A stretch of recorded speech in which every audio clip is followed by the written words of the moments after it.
Hello guys, हमारे channel पर आपका स्वागत है। अगर आपको वीडियोस पसंद आ रही हैं तो प्लीज़ लाइक करें, कमेंट करें और शेयर करें। अगर आपने चैनल को अभी तक सब्सक्राइब नहीं किया है तो प्लीज़ चैनल को सब्सक्राइब करें। अनिका के चेहरे पर काफ़ी घबराहट नजर आ रही थी। चिट्ठी को अपने हाथ में पकड़कर अनिका उसे फटी हुई आंखों से देखने लगी थी। अनिका का चेहरा देखकर आसपास खड़े लोगों की परेशानी भी बढ़ने लगी थी।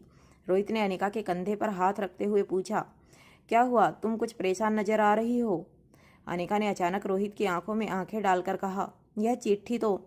इससे पहले कि अनिका आगे रोहित से कुछ कहती, अनिका ने अचानक अपने आप को रोक लिया और फिर बात बदलते हुए रोहित और चांदनी से कहा, यह चिट्ठी तो काफ़ी पुरानी लग रही है। इस चिट्ठी के कोनों को देखकर ऐसा लग रहा है जैसे धीरे धीरे कागज के पन्ने को दीमक खाने लगी थी।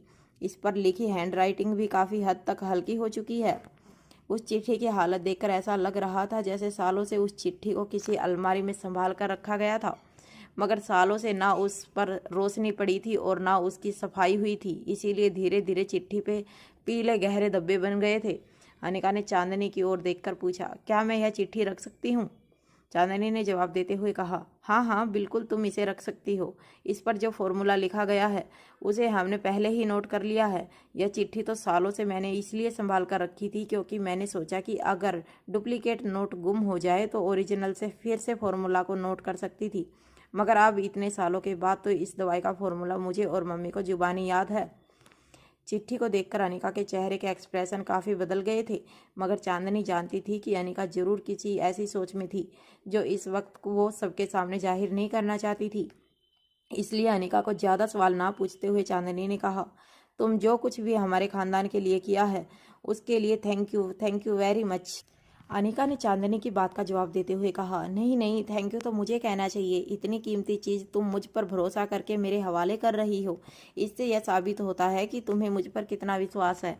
अनिका जानती थी कि इस दवाई के फॉर्मूला के जरिए चांदनी बिजनेस करके करोड़ों रुपए कमा सकती थी, मगर चांदनी ने ऐसा नहीं किया। हाँ, चांदनी ने उस दवाई का इस्तेमाल अपने और अपने परिवार के निजी फायदे के लिए जरूर किया था।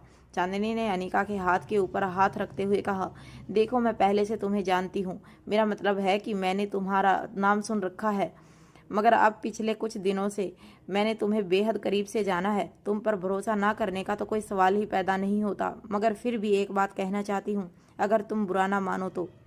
अनिका हैरानी से चांदनी की अगली बात का इंतजार करने लगी।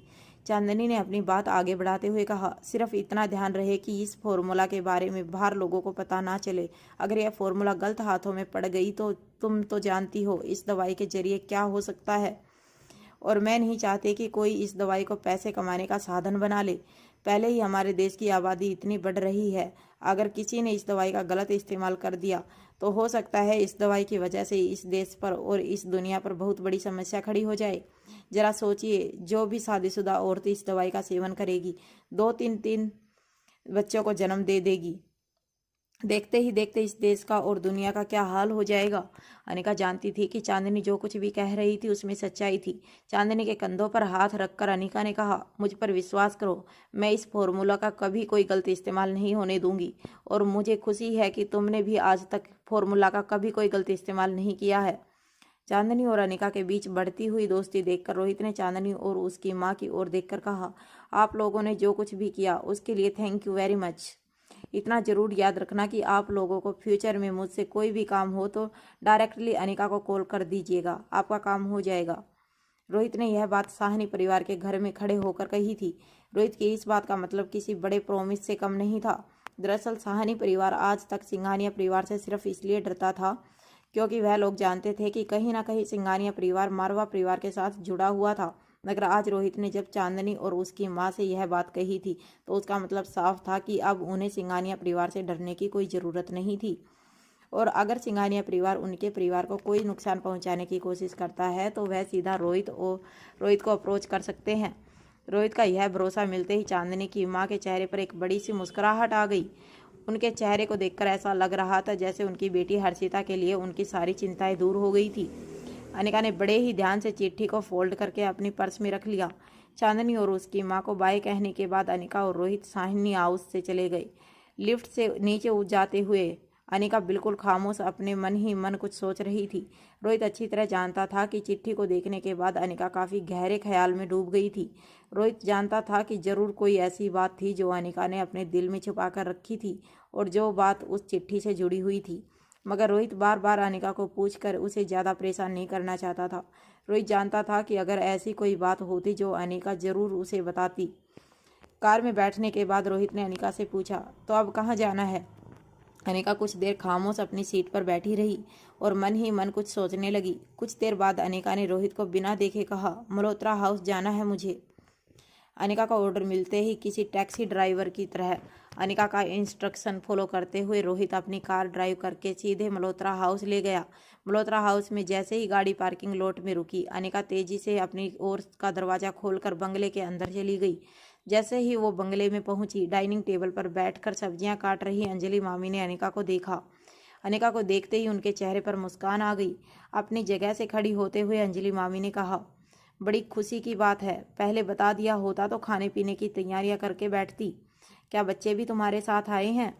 अंजलि के इतने सारे सवाल एक साथ सुनकर अनिका को समझ नहीं आ रहा था कि वह उनसे क्या कहे।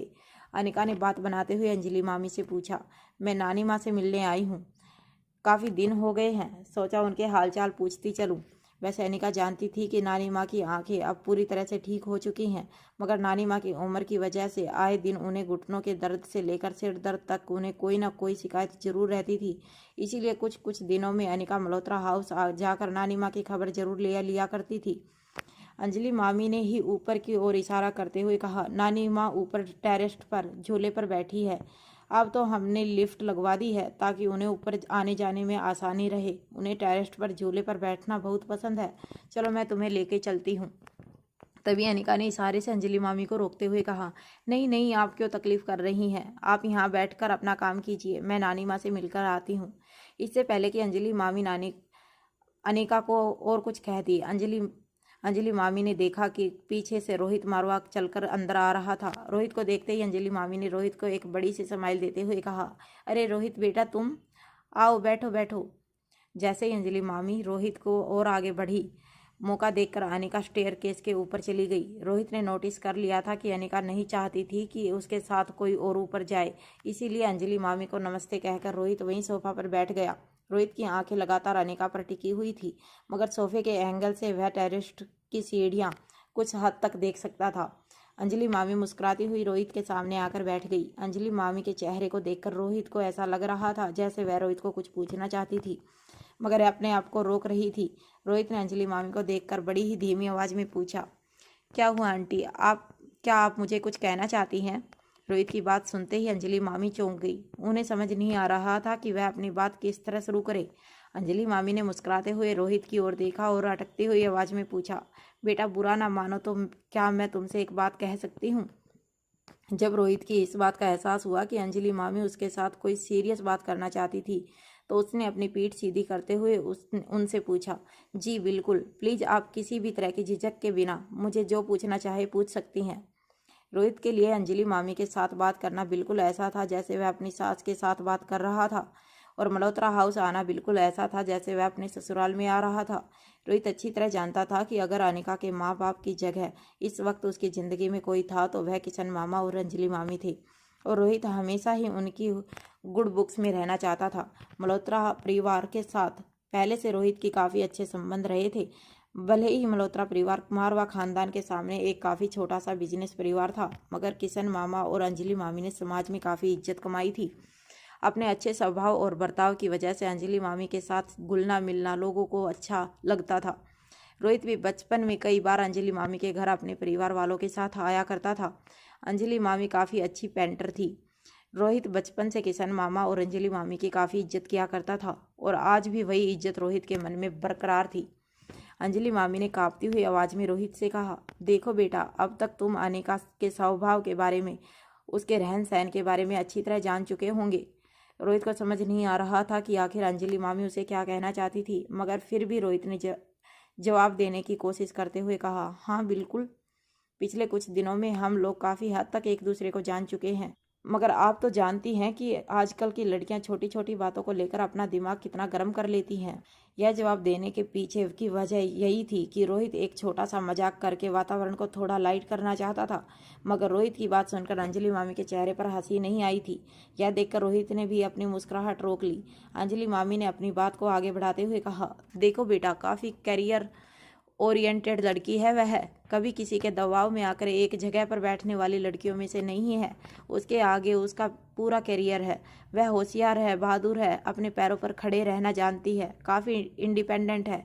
मेरा मतलब है। यह कहने के बाद अंजलि मामी को समझ नहीं आ रहा था कि वह आगे क्या कहे, मगर रोहित बात समझ चुका था जो अंजलि मामी कहना चाहती थी। रोहित ने अंजलि मामी को तसल्ली देते हुए धीमी आवाज़ में कहा, आप बिल्कुल फिक्र मत कीजिए आंटी, मैं उन लड़कों में से नहीं हूँ जो लड़कियों के साथ सिर्फ इसलिए शादी करते हैं ताकि उन्हें घर के फर्नीचर की तरह सजा कर रख दिया जाए। मेरे लिए अनिका का कैरियर भी उतना ही इम्पोर्टेंट है जितना मेरा कैरियर। इसके बाद कुछ देर तक अपने मन ही मन कुछ सोचने के बाद अचानक ही अंजलि मामी ने रोहित से कहा, रोहित, मैंने सुना है कि तुम्हारी एक नाजायज औलाद है। अंजलि मामी के मुंह से नाजायज बच्चे की बात सुनकर रोहित को काफ़ी बड़ा शौक लगा था। रोहित जानता था कि यह बात ज़्यादा लोगों तक पता नहीं थी, मगर वो यह नहीं जान पाता था कि बड़े बड़े खानदानों की छोटी छोटी बातें भी आग की तरह पूरे शहर में फैल जाया करती थी। फिर यहाँ तो बात थी रोहित और अनिका के ज़िंदगी में आए रोहित के नाजायज बच्चे की। रोहित ने कभी सोचा भी नहीं था कि उसे अंजलि मामी को कभी इस बात का जवाब देना पड़ेगा। जिंदगी में पहली बार रोहित को किसी सवाल से घबराहट हो रही थी। रोहित नहीं जानता था कि वह अंजलि मामी को इस बात का क्या जवाब देता। वो बस अपनी नज़रें नीची करके अपने एक हाथ की उंगलियों से अपने दूसरे हाथ की उंगलियों को दबाता रहा। अंजलि मामी जानती थी कि सिचुएशन काफ़ी ऑकवर्ड हो गई थी, मगर उन्हें अपनी बेटी जैसी भांजी अनिका की ज़िंदगी और उसकी फ्यूचर की फ़िक्र थी। इतना ही नहीं, उनको आर्यन और रिया के फ्यूचर की भी फिक्र थी। उन्होंने अपनी आवाज़ धीमी करते हुए रोहित से पूछा, क्या तुम उस लड़के को, मेरा मतलब है तुम्हारे बच्चे की माँ को जान? इससे पहले कि अंजलि मामी अपनी बात पूरी कर सकती, रोहित ने उन्हें बीच में टोकते हुए कहा, आप फिक्र मत कीजिए, मुझे पता नहीं है कि वह मेरा ही बेटा है या नहीं, मगर मैं आपको इतना यकीन दिलाता हूँ कि अगर वह मेरा बेटा होगा तब भी अनिका, आर्यन और रिया के साथ मैं किसी भी तरह की नाइंसाफ़ी नहीं होने दूंगा। मैं अनिका से बेहद प्यार करता हूँ। मेरे लिए अनिका ही मेरी ज़िंदगी है। जहाँ तक उस लड़की का सवाल है, मैं इस वक्त उसको सिर्फ इतना कह सकता हूँ कि वह लड़की दोबारा कभी मुझे या अनिका को परेशान करने के लिए दिल्ली नहीं लौटेगी। यकीन मानिए, मेरा उस लड़की के साथ कोई रिश्ता नहीं था। मुझे एक साजिश का शिकार बनाया गया था। रोहित की बात सुनते ही अंजलि मामी ने एक राहत की सांस ली थी। अंजलि मामी इतना जरूर जानती थी कि चाहे रोहित कितना भी सेव्ड बिजनेसमैन था, वह कभी भी अंजलि मामी से झूठ नहीं बोल सकता था। रोहित की बातों पर अंजलि मामी ने आसानी से भरोसा कर लिया। अंजलि मामी को यकीन था रोहित अनिका से सच्चा प्यार करता था।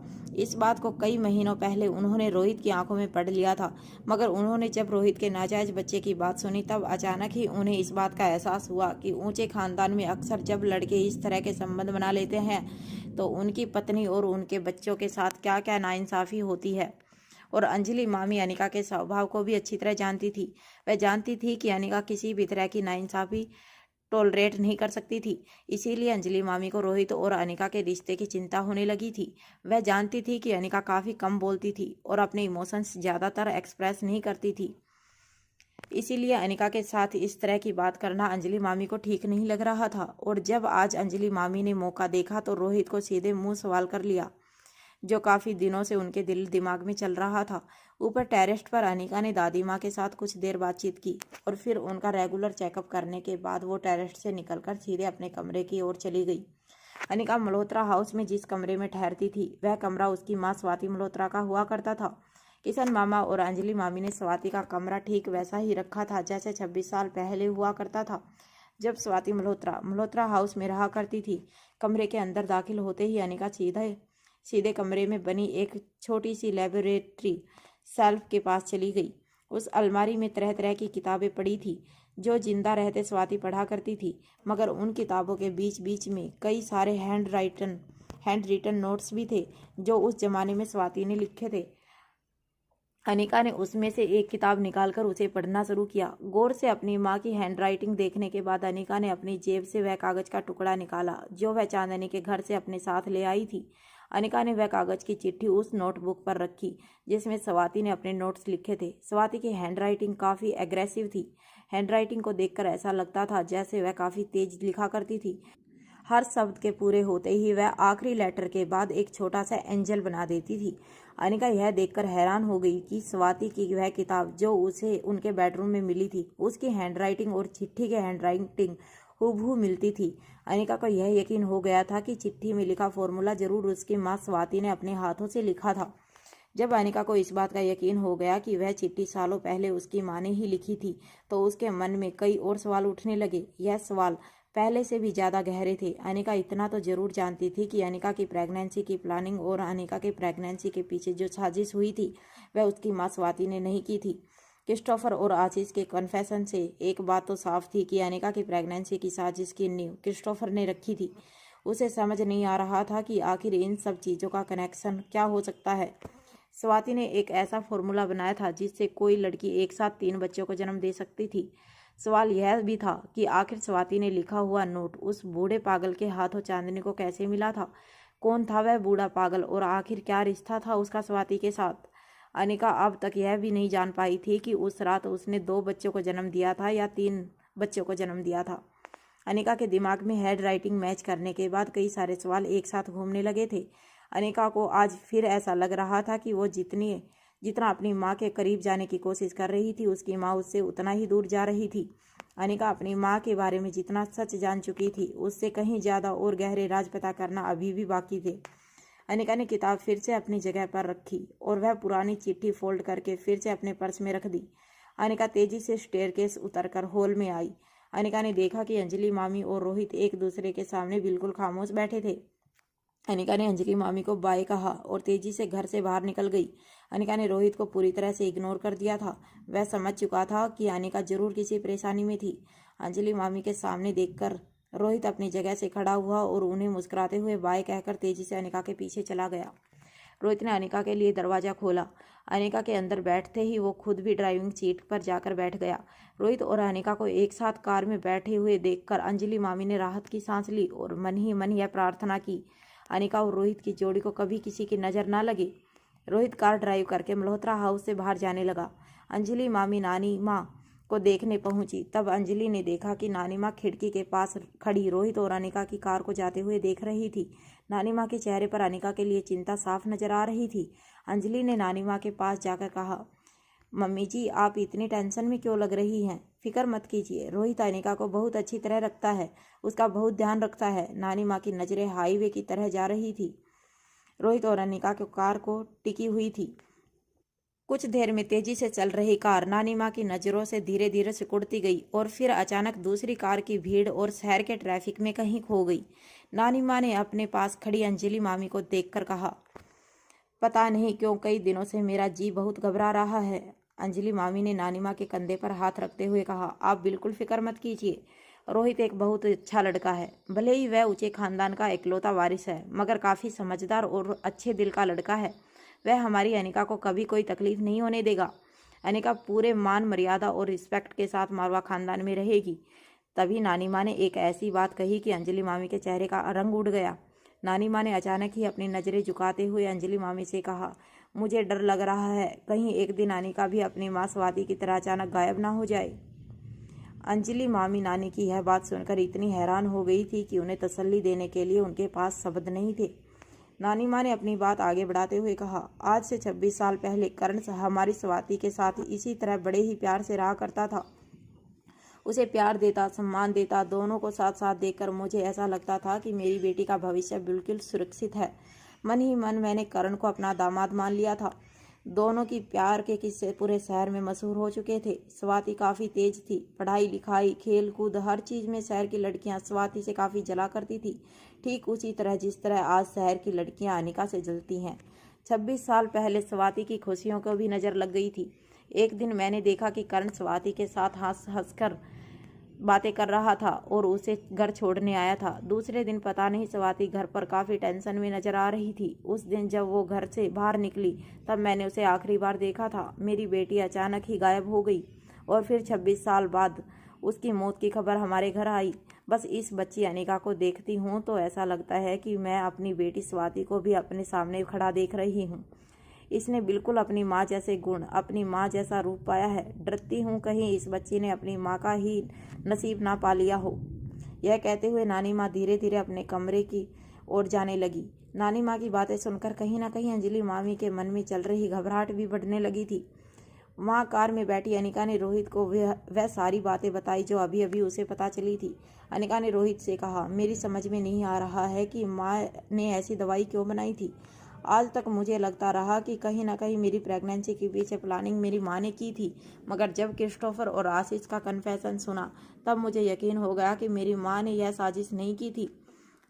लेकिन अगर यह साजिश मेरी माँ ने नहीं की थी तो फिर यह कैसे हो सकता है कि मुझसे जुड़वा बच्चे पैदा हों, या फिर एक साथ मैंने 3 बच्चों को जन्म दिया हो।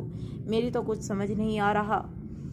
जब तक हमें पता नहीं चलता कि अलेक्जेंडर हमारा ही बच्चा है या नहीं, यह बात तो पूरी तरह से इग्नोर भी नहीं की जा सकती कि शायद हो सकता है कि उस रात मैंने एक साथ 3 बच्चों को जन्म दिया हो।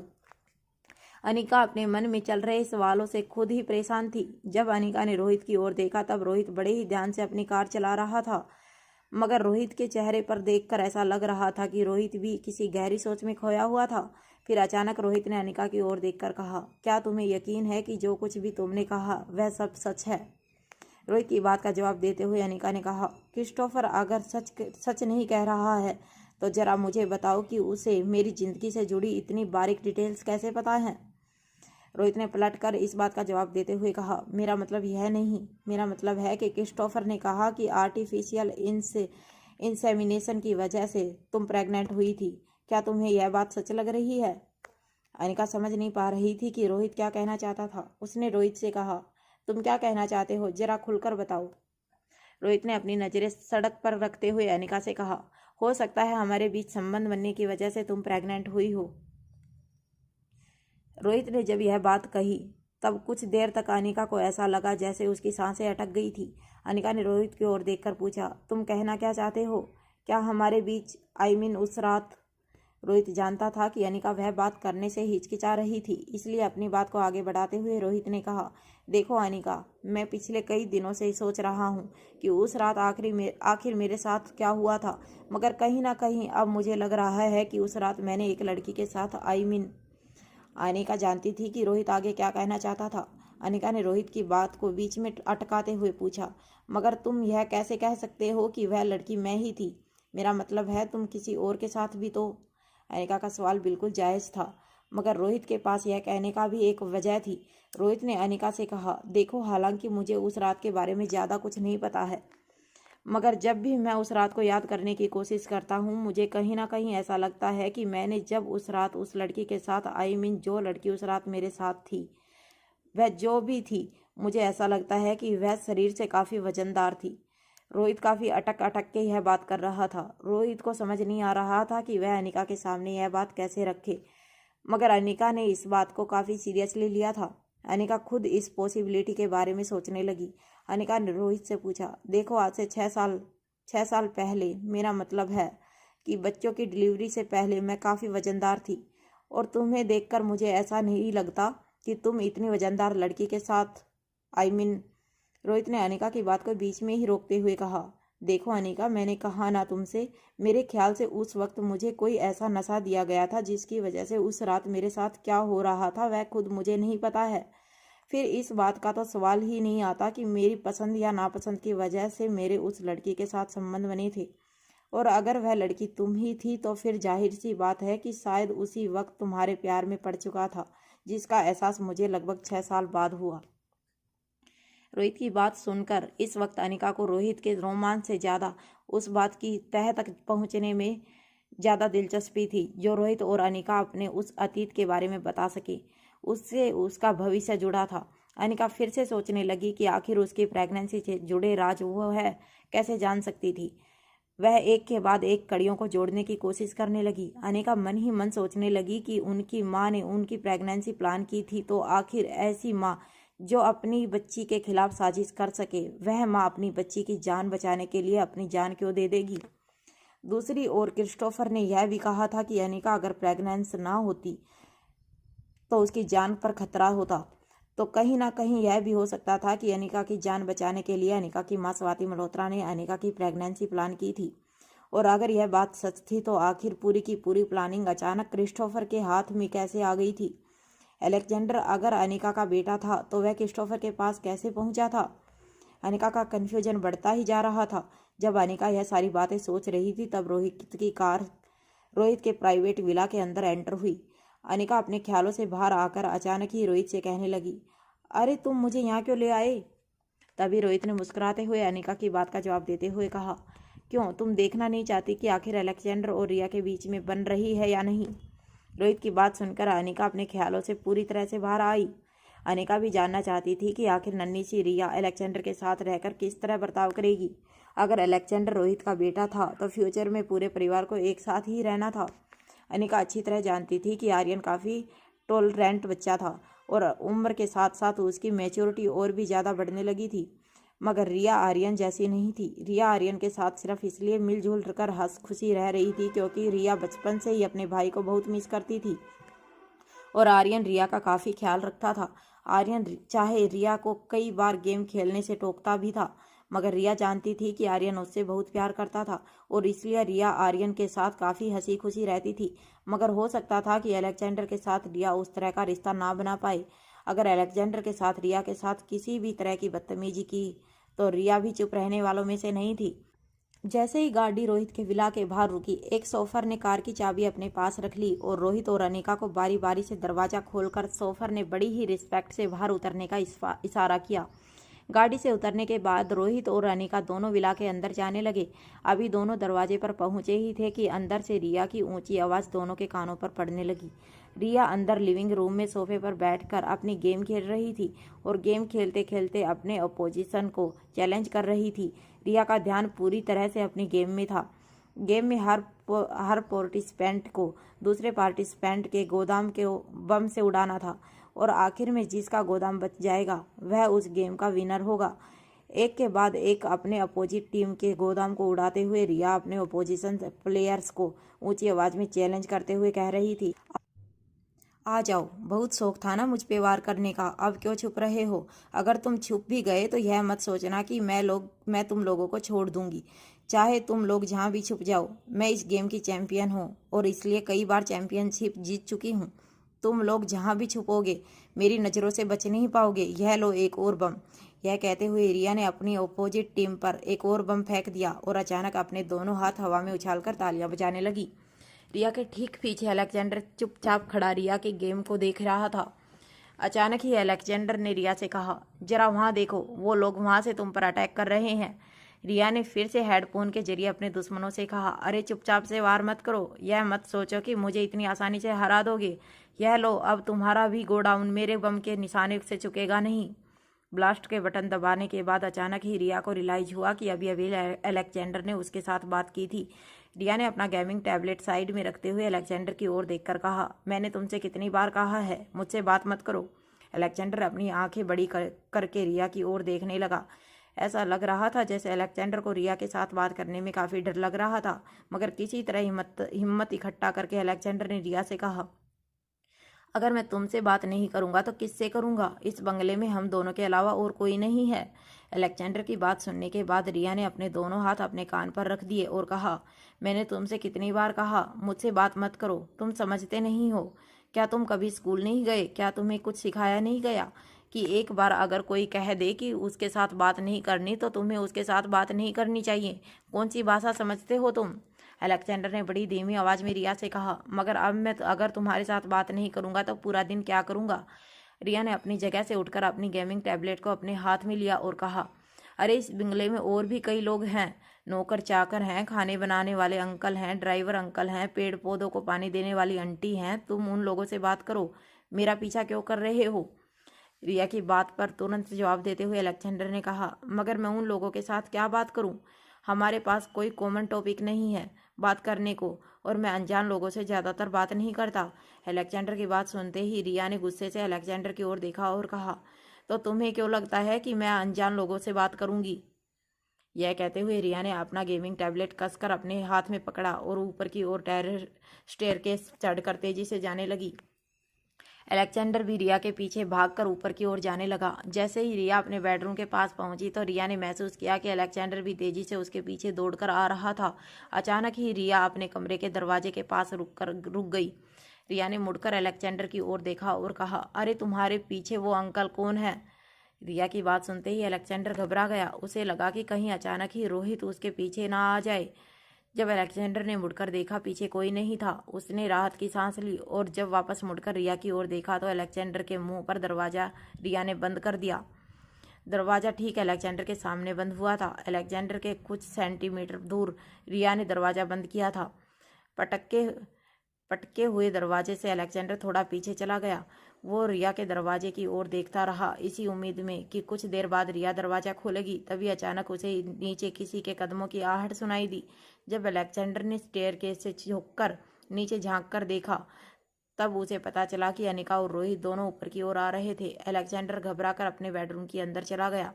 अलेक्जेंडर तुरंत अपने बिस्तर पर लेटकर आंखें बंद करके सो गया। अलेक्जेंडर अनिका को फेस नहीं करना चाहता था। दरअसल जब अलेक्जेंडर यूरोप में अपने ठिकाने से निकला था तब क्रिस्टोफर ने अलेक्जेंडर से कहा था कि अलेक्जेंडर के बायोलॉजिकल फादर यानी कि रोहित मारवा के साथ एक आंटी होगी जो काफ़ी खतरनाक है। उनसे ज़्यादा बातचीत करना अलेक्जेंडर के ठीक नहीं होगा।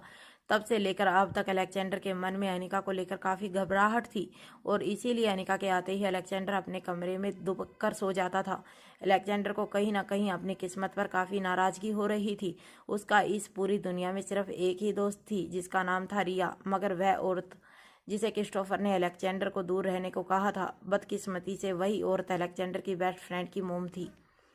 अलेक्जेंडर अपनी आंखें बंद करके अपने बिस्तर पर सो गया। जब तक अनिका और रोहित अलेक्जेंडर के बेडरूम के पास पहुंचे, अलेक्जेंडर ने पूरे कमरे की लाइट ऑफ कर दी थी। कमरे के पास पहुंचने के बाद अनिका और रोहित दोनों ही बिस्तर पर लेटे अलेक्जेंडर को कुछ देर तक देखते रहे। दोनों को इस बात का एहसास हो चुका था कि उन दोनों के आते ही अलेक्जेंडर ने जानबूझकर कमरे की लाइट ऑफ कर दी थी और आंखें बंद करके बिस्तर पर लेट गया था। कुछ देर अलेक्जेंडर को देखने के बाद रोहित ने धीरे से अलेक्जेंडर के बेडरूम का दरवाजा बंद कर दिया। अनिका ने रोहित की ओर देखकर पूछा, यह बच्चा ऐसा क्यों कर रहा है?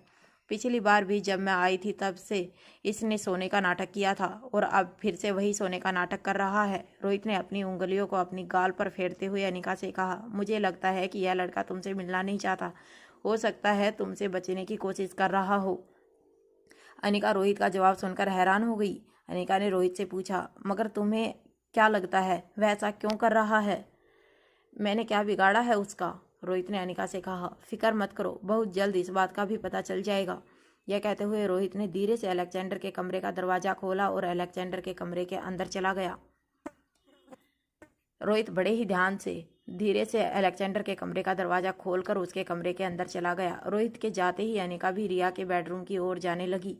बेडरूम के अंदर रिया वीडियो कॉल के जरिए अपने भाई आर्यन के साथ बातें कर रही थी। रिया ने आज दिन में अलेक्जेंडर के साथ जो कुछ भी हुआ था वह सारी बातें एक के बाद एक अपने भाई आर्यन को बताना शुरू किया। रिया ने आर्यन से कहा, तुम बिल्कुल फिक्र मत करो, मैं उसके साथ दोस्ती नहीं बढ़ाने वाली हूँ। क्या तुम जानते हो वह कब से मेरे पीछे पीछे घूम रहा है, मुझे दोस्त बनाने की कोशिश कर रहा है, मगर मैं भी उसकी कोई बात नहीं सुनने वाली। तुमने जो मुझे बात समझाई है मैं बिल्कुल वही बात फॉलो कर रही हूँ। आर्यन ने इस बात का जवाब देते हुए कहा, देखो रिया, मैंने पता किया है वह लड़का पापा का तो बेटा है मगर मोम का बेटा नहीं है। इसका मतलब उसकी मोम कोई और है और अगर हमने उसके साथ दोस्ती बढ़ाई तो हो सकता है मोम हमसे नाराज हो जाए और हम यह कभी नहीं होने दे सकते। पापा को अगर बच्चे चाहिए तो वह ज़रूर और बच्चे को जन्म दे सकते हैं, हमें कोई एतराज़ नहीं, मगर हाँ उन बच्चों की मोम भी हमारी मोम होनी चाहिए, वरना हम डैड का साथ नहीं देंगे और यह प्रॉमिस हम दोनों के बीच में कभी नहीं टूटनी चाहिए। रिया ने नन्हे से आर्यन की बात का जवाब देते हुए कहा, हाँ हाँ मैं भी तुम्हें प्रॉमिस करती हूँ, अगर ऐसा हुआ तो हम डैड के साथ कभी बात नहीं करेंगे। आर्यन ने रिया को समझाते हुए कहा, देखो मोम जितनी शांत है उतनी ही जिद्दी भी है। तुम तो जानती हो कि मोम को अगर गुस्सा आ जाता है तो क्या हो सकता है। अगर मोम को पता चले कि हमने उस लड़के के साथ दोस्ती की है तो डैड का बेटा है मगर उसकी मोम कोई और है तो वह अपना सारा गुस्सा हम पर उतारेंगी और हो सकता है वह फिर कभी हमें मिलने भी ना आए। आर्यन ने जो बात कही थी वह सोचकर खुद आर्यन को भी घबराहट महसूस होने लगी थी। रिया भी आर्यन की बात को सुनकर इतनी घबरा गई थी कि उसकी आंखें बड़ी हो गई थी। अपनी टैबलेट की स्क्रीन पर देखते हुए रिया ने आर्यन से कहा, तुम बिल्कुल फिक्र मत करो, मैं अलेक्जेंडर के साथ दोस्ती बिल्कुल नहीं करूंगी। क्या तुम जानते हो, आज सुबह जब मैं उसे डराने के लिए उसके कमरे में गई तब मैंने एक खिलौने का कॉकरोच उसके सर पर रख दिया। तुम्हें पता है, जब उसे महसूस हुआ कि उसके चेहरे पर कुछ अजीब सा फील हो रहा है तो उसने अपने चेहरे पर अपना हाथ रख दिया। जैसे ही उसे पता चला कि उसके चेहरे पर एक बड़ा सा कॉकरोच बैठा था, वह चिल्लाकर खड़ा हो गया। मैंने सोचा वह डर जाएगा और डर के मारे बंगला छोड़कर भाग जाएगा, मगर जानते हो उसने क्या किया? आर्यन ने भी बड़ी सीरियसली रिया की बात सुनते हुए पूछा, उसने क्या किया? रिया ने जवाब देते हुए कहा, उसने वह कॉकरोच को उठाया और अपने मुंह में डाल दिया। यह देखकर मेरे मुंह से चीख निकल गई। मुझे इस तरह घबराया हुआ देखकर वह जोर जोर से हंसने लगा।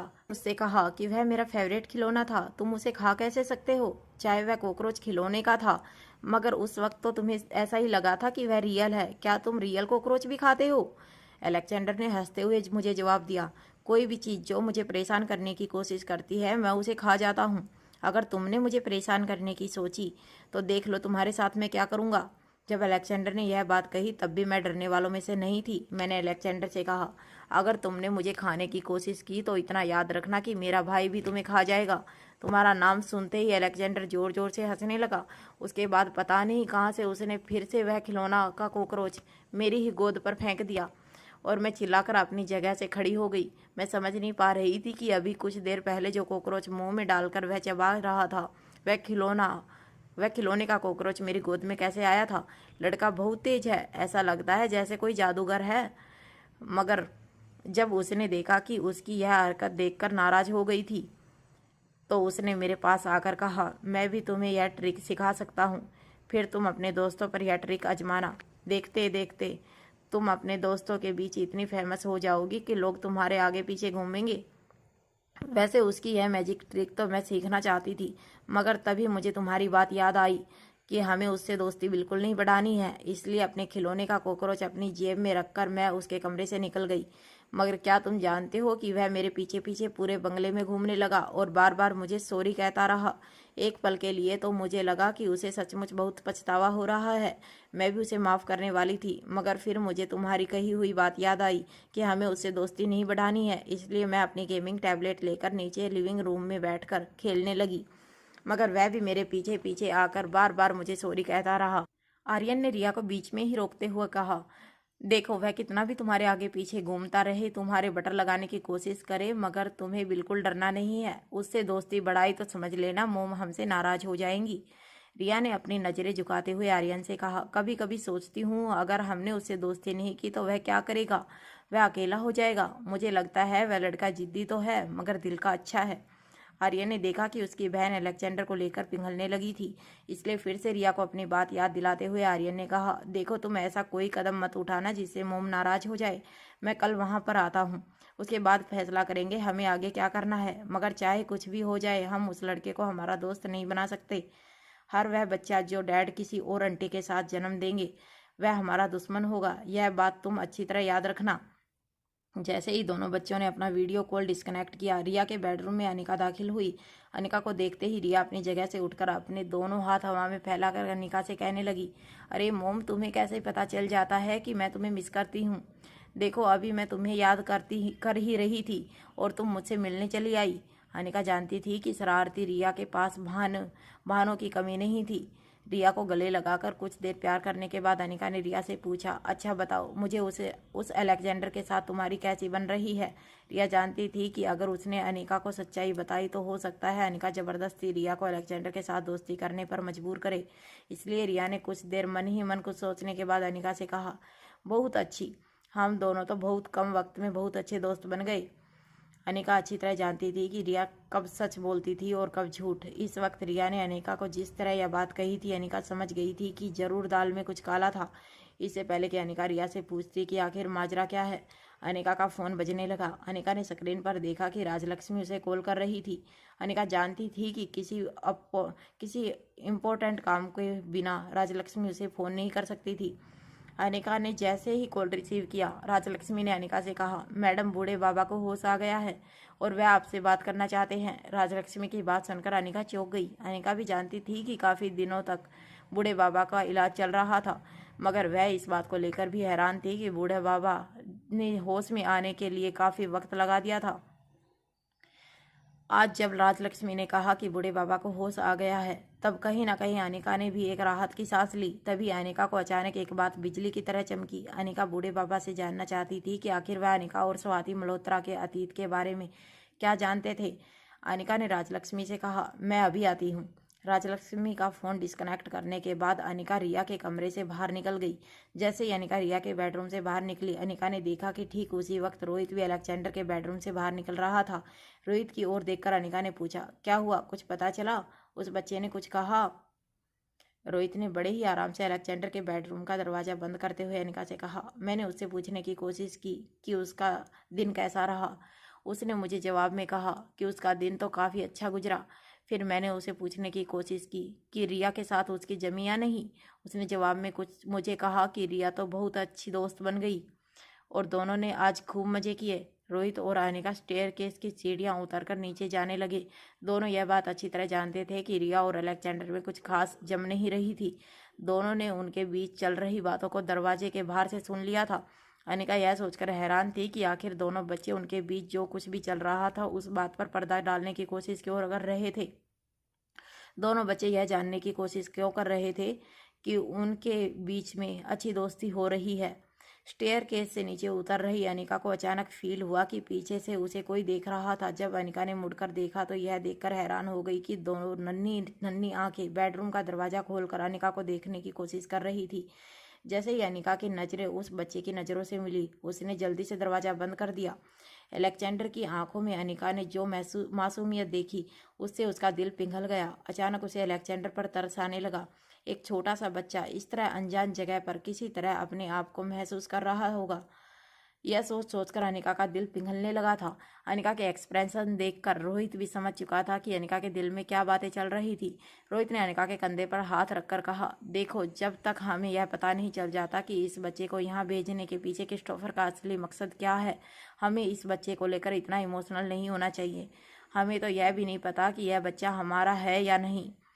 मैं जानता हूँ कि चाहे बच्चे किसी भी तरह हों, किसी के भी हों, बच्चों को इस उम्र में प्यार की ज़रूरत होती है। मगर सोचो, अगर इस वक्त हमने बच्चे के दिल लगा लिया और बच्चे ने हमसे दिल लगा लिया और आगे चलकर क्रिस्टोफर ऐसी कोई चाल चलता है कि हमें इस बच्चे से जुदा होना पड़े, तब इस मासूम बच्चे के दिल पर क्या गुजरेगी। अनिका रोहित की बातें बड़े ध्यान से सुन रही थी। रोहित की बातों में से ऐसा लग रहा था जैसे रोहित भी अलेक्जेंडर से काफ़ी इमोशनली अटैच हो चुका था। रोहित को बाय कहकर अनिका अपनी कार में बैठकर विला से बाहर जाने लगी। मगर जैसे ही अनिका की गाड़ी विला के गेट के पर पहुंची, अचानक ही एक नौकरानी अनिका की गाड़ी का पीछा करते हुए आई और अनिका की कार की डिग्गी पर जोर जोर से हाथ मारने लगी। शौक होकर अनिका ने कार का जोर से ब्रेक लगाई। तभी वह नौकरानी अनिका की ड्राइविंग सीट के कांच के पास आई और अनिका को इशारे से कांच नीचे करने को कहा। जैसे ही अनिका ने कार का शीशा नीचे किया, उस नौकरानी ने तेज सांसें लेते हुए अनिका से कहा, मैडम, बड़ी मालकिन यानी कि दादी माँ आपसे मिलना चाहती हैं, जल्द से जल्द। नौकरानी की बात सुनते ही अनिका हैरान होकर उस नौकरानी को देखने लगी। तभी अचानक नौकरानी के पीछे लीला आकर खड़ी हो गई। अनिका लीला को अच्छी तरह जानती थी। वो पिछले कई सालों से दादी माँ की केयरटेकर थी। खुद रोहित भी उनकी इज्जत करता था। घर के बाकी सब नौकरों से काफ़ी अलग ट्रीटमेंट मिलती थी लीला को घर पर। मारवा खानदान के सारे लोग एक बात अच्छी तरह जानते थे कि पिछले कई सालों से दादी माँ की देखरेख करते करते कहीं ना कहीं लीला दादी माँ के काफ़ी करीब हो चुकी थी। इसलिए अब घर में कोई लीला के खिलाफ कुछ नहीं बोल सकता था, क्योंकि लीला से दुश्मनी करने का सीधा मतलब था कि लीला जब चाहे उसे चाहे दादी माँ की नज़रों से गुनहगार साबित कर सकती थी। ऐसा नहीं था कि रोहित को लीला से किसी बात का डर था, मगर उसने बचपन से लीला को दादी माँ के साथ देखा था और उन्होंने भी कभी रोहित से किसी भी तरह की बदतमीजी नहीं की थी। हमेशा ही उन्होंने रोहित को बड़े ही प्यार में रखा था। दादी माँ जो चीज़ें रोहित के लिए नहीं कर पाती थी, वह लीला को कहकर करवाती थी। रोहित का ख्याल रखना, उनका खाना पहुँचाना, कई बार लीला ने खुद अपने हाथों से बनाकर रोहित को देर रात खाना दिया था, जब घर के बाकी नौकर सो चुके होते थे। अनिका ये बात अच्छी तरह जानती थी कि लीला की मारवा हाउस में क्या पोजीशन थी। अनिका ने जब लीला को वहां खड़ा देखा तो अनिका ने लीला से कहा, क्या हुआ, दादी माँ की तबीयत तो ठीक है ना? लीला ने हाँ में अपना सर हिलाते हुए अपने आगे खड़ी नौकरानी को दूर किया और अनिका के पास जाकर कहा, हाँ तबीयत तो ठीक है, मगर दादी माँ अभी इसी वक्त तुमसे मिलना चाहती हैं। ऐसा नहीं था कि अनिका लीला की बात को टालना चाहती थी, मगर इस वक्त उसके दिमाग में सिर्फ एक ही बात घूम रही थी। वह जल्द से जल्द बूढ़े बाबा को मिलना लाइफ केयर हॉस्पिटल पहुंचना चाहती थी। बूढ़े बाबा को मिलने से अनिका के अतीत से जुड़े कई सवालों के जवाब उसे मिलने वाले थे। इसीलिए लीला की बात को टालते हुए अनिका ने कहा, इस वक्त मुझे कहीं जाना है, मैं बाद में आकर मिलती हूँ। इससे पहले कि अनिका कार का स्टार्ट कर के वहां से निकल सके, लीला ने अपने दोनों हाथ खिड़की पर रख दिए और कहा, देखो दादी माँ ने आपको बुलाया है। मुझे नहीं लगता आपको इस बात को हल्के में लेना चाहिए। दादी माँ की इस बात को घर में कोई टालता नहीं था और बहुत जल्दी आप इस परिवार का हिस्सा बनने वाली हैं। दादी माँ की इज्जत करना आपको सीख लेना चाहिए। लीला की बात पर हैरान होकर अनिका लीला की ओर देखने लगी। अनिका को समझ नहीं आ रहा था कि उसने आने से मना करके दादी माँ की इंसल्ट कहाँ की थी। अगर उसे किसी इम्पोर्टेंट काम से जाना है तो इसमें दादी माँ की बेइज्जती कैसे होती है।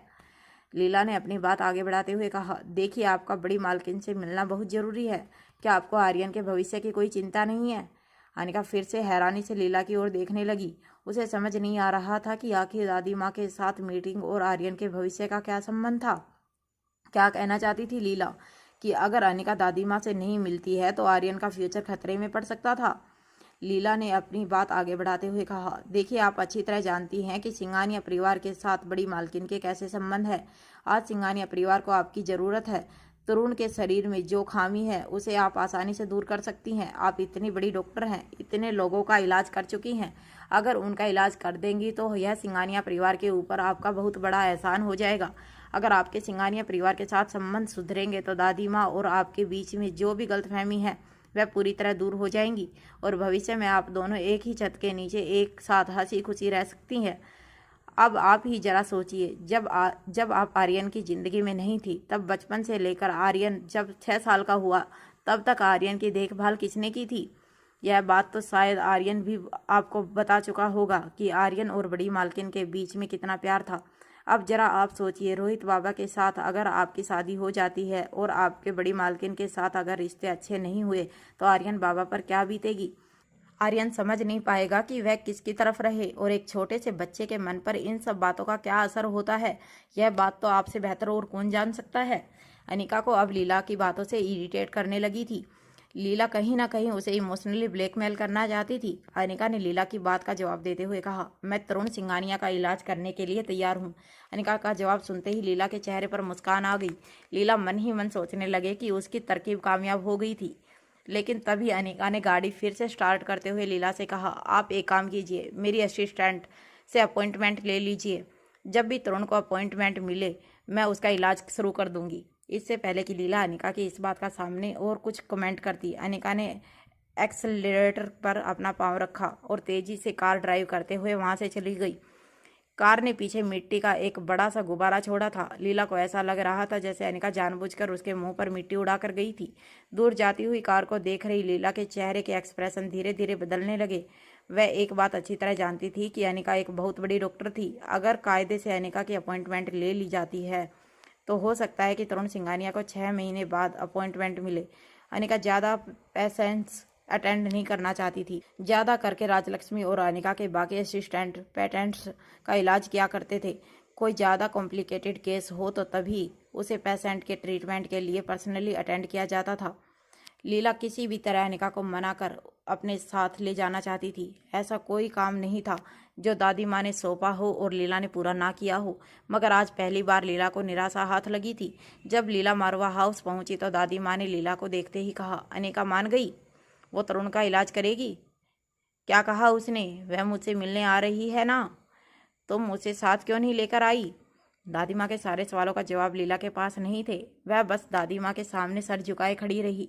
लीला के चेहरे पर निराशा देखकर दादी माँ ने अंदाजा लगा लिया था कि उसके साथ क्या हुआ होगा। दादी माँ ने अपनी व्हील चेयर से खड़े होते हुए लीला से पूछा, क्या कहा उस लड़की ने? लीला ने अपना सर झुकाकर उनसे कहा, उन्होंने आने से मना कर दिया। लीला का जवाब सुनकर दादी माँ का गुस्सा 7वें आसमान पर चढ़ गया था। उनके चेहरे को देखकर ऐसा लग रहा था जैसे दादी माँ की इससे ज़्यादा बेइज्जती उनकी पूरी ज़िंदगी में कभी किसी ने नहीं की थी। दादी माँ ने अपनी गहरी भारी आवाज़ में गुस्से से लाल आंखें लिए लीला से कहा, यह लड़की भूल चुकी है कि मैं कौन हूँ। अगर यह मुझे रिस्पेक्ट देना नहीं चाहती तो मैं जानती हूँ कि इस लड़की का घमंड कैसे तोड़ना है। अब देखो मैं इसके साथ क्या करती हूँ। वहाँ इन सारी बातों से बिल्कुल अनजान अनिका जब लाइफ केयर हॉस्पिटल पहुंची तो उसने देखा कि बूढ़े बाबा अपने कमरे में अपने बिस्तर पर बिल्कुल शांत बैठे थे। राजलक्ष्मी ने अनिका को अंदर आते हुए देखा तो तुरंत अनिका के पास जाकर कहने लगी, देखो वो अभी पूरी तरह से ठीक हो चुके हैं मैडम। अनिका ने राजलक्ष्मी की ओर देखकर पूछा, कब हुआ यह? राजलक्ष्मी ने अनिका से सारी बातें एक्सप्लेन करते हुए कहा, लगभग 2 दिन पहले ही इन्होंने अपना होश संभालना शुरू किया है। पहले अक्सर बौखलाए हुए रहते थे या फिर गहरी नींद में सो जाते थे और अगर आंख खुलती तो शोर मचाते थे, कभी खाने की थाली फेंक देते थे, तरह तरह की अजीब अजीब हरकतें करते थे। मगर पिछले 2 दिन से उनके स्वभाव में काफ़ी बदलाव आया है, काफ़ी शांत हो गए थे। अक्सर खिड़की से बाहर की दुनिया को देखने की कोशिश करते थे। पेड़ पौधे पक्षियों की आवाज़ सुनने से उनके मन को बड़ी शांति मिलती थी। ना तो किसी से झगड़ा करते थे और ना ही उन्हें किसी पर गुस्सा आता था। आज सुबह जब मैंने उनको दवाई दी तो उन्होंने मुझसे कहा कि वह तुमसे मिलना चाहते हैं। बूढ़े बाबा अपने बिस्तर पर बैठे खिड़की से बाहर देख रहे थे। अनिका धीरे से चलकर उनके पास गई। अनिका ने देखा कि बूढ़े बाबा का झुलसा हुआ चेहरा अब पहले से और भी ज़्यादा खतरनाक लगने लगा था। बूढ़े बाबा जब दिमागी तौर पर स्टेबल नहीं थे तब उनका झुलसा हुआ चेहरा इतना खतरनाक नहीं लग रहा था। अब उनके शरीर ने कांपना बंद कर दिया था। उनका सर भी अभी पहले की तरह कांपता नहीं था, मगर यह शांत और सुलझा हुआ चेहरा अब पहले से ज़्यादा खतरनाक लगने लगा था। झुलसने की वजह से बूढ़े बाबा का चेहरा पूरी तरह से नष्ट हो चुका था। उनके चेहरे के बीचों बीच दिख रही उनकी आंखें बेहद डरावनी लग रही।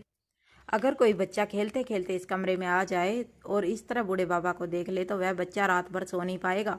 जैसे ही अनिका बूढ़े बाबा के पास पहुंची, बूढ़े बाबा ने धीरे से अनिका की ओर देखा। अनिका को देखते ही इस बार बिल्कुल दबी हुई और पोलाइट आवाज में उन्होंने अनिका से कहा, तुम तो बिल्कुल उसके जैसी दिखती हो।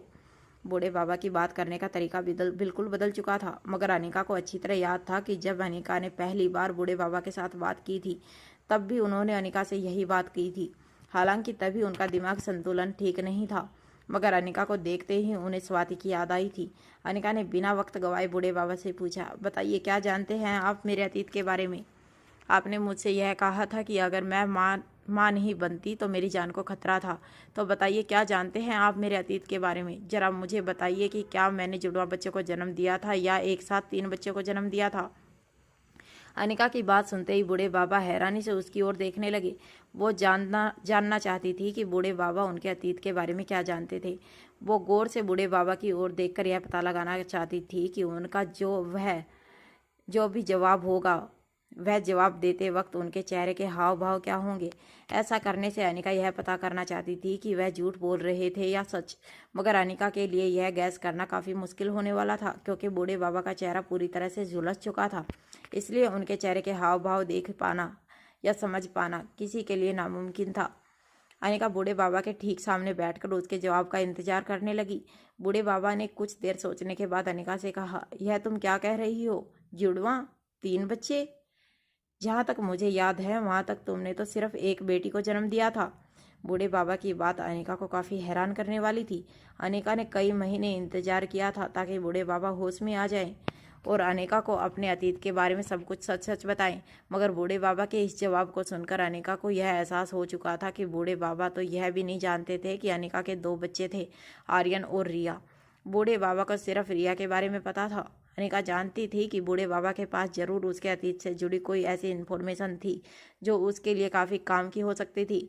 अनिका ने बूढ़े बाबा को फिर से सवाल पूछा, यह क्या कह रहे हैं आप? क्या आप मेरे पति के बारे में कुछ नहीं जानते? अंकल, आप मेरी माँ को जानते हैं? इसका मतलब आपको ज़रूर पता होगा कि मेरी माँ कौन थी, क्या थी, वह क्या करती थी। अंकल प्लीज़ मुझे बताइए कि आप मेरी बीती हुई ज़िंदगी के बारे में क्या जानते हैं, मेरी माँ के बारे में क्या जानते हैं, प्लीज़ बताइए अंकल। बूढ़े बाबा ने अपना एक हाथ हवा में लहराते हुए अनिका से कहा, मुझे यह बुलाना बंद करो। मैं इस लायक नहीं कि तुम मुझे किसी रिश्ते से बुलाओ। मैं तो सिर्फ एक नौकर हूँ जो सालों पहले तुम्हारी माँ का वफादार था और आज के बाद तुम्हारा एक वफादार नौकर बनकर रहूँगा।